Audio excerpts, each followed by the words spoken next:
Following South Africa's accusation of Israel committing genocide in Gaza, both states have presented their arguments before the International Court of Justice. The judges are currently assessing the merits of the case, with the possibility of issuing provisional measures in the coming weeks. The final verdict may take years to reach. South Africa's prosecution heavily relied on evoking emotions, referencing apartheid despite its absence in the case, describing conditions in Gaza, disruptions in services and supplies, casualties, destruction, and presented hostile utterances from various Israeli figures. However, these issues are inherent to all wars. The 1948 Genocide Convention defines genocide as acts committed with intent to destroy, in whole or in part, a national, ethnical, racial or religious group. It is difficult to prove as there needs to be compelling evidence of intent by those in charge of the forces, as well as a pattern of behavior that cannot be reasonably explained as anything other than genocide.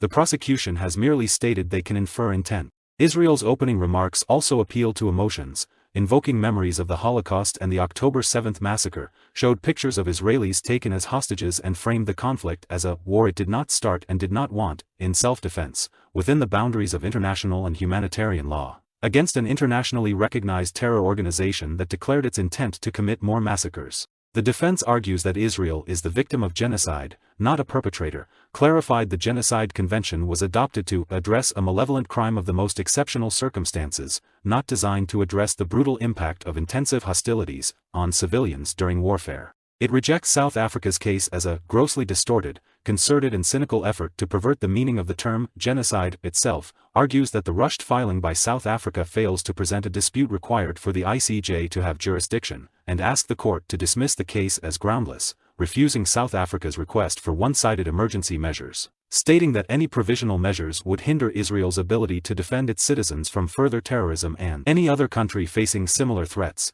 thus incentivizing use of human shields. Israel presented warnings ahead of attacks, humanitarian corridors, facilitating field hospitals and delivery of supplies into Gaza, while allowing injured and sick people to cross into Egypt for treatment, thus meeting the legal test of reducing civilian harm. Meanwhile, Hamas is attempting to maximize it with blatant disregard for life, entrenched within and beneath protected buildings for military purposes, causing untold casualties through thousands of failed rocket launches, booby traps, stealing aid and obstructing evacuations to use civilians as shields or even sacrifices to fuel its war. Israel states daily briefing stress reduction in collateral damage and breaches of conflict rules will be dealt with by Israel's legal system. Regarding statements by politicians, Israel argues that those presented as evidence were made by people not in charge or were rhetorical, as demonstrated by many opposite or clarifying statements and are not reflected in military actions. The defense accused South Africa of hypocrisy, for being silent on offenses by their BRICS allies, such as the Russian invasion of Ukraine and China's treatment of its Uyghur minority, effectively supporting a terrorist organization it has close relations to. This material support to terrorism makes it complicit in Hamas actions, violating its own duties under Security Council Resolution 1373 to combat terrorism, and the lawsuit is another example of lawfare against Israel, a political agenda disguised as a legal argument. The USA, UK, France and Canada criticized the lawsuit, while Germany announced its intention to intervene as a third party in support of Israel.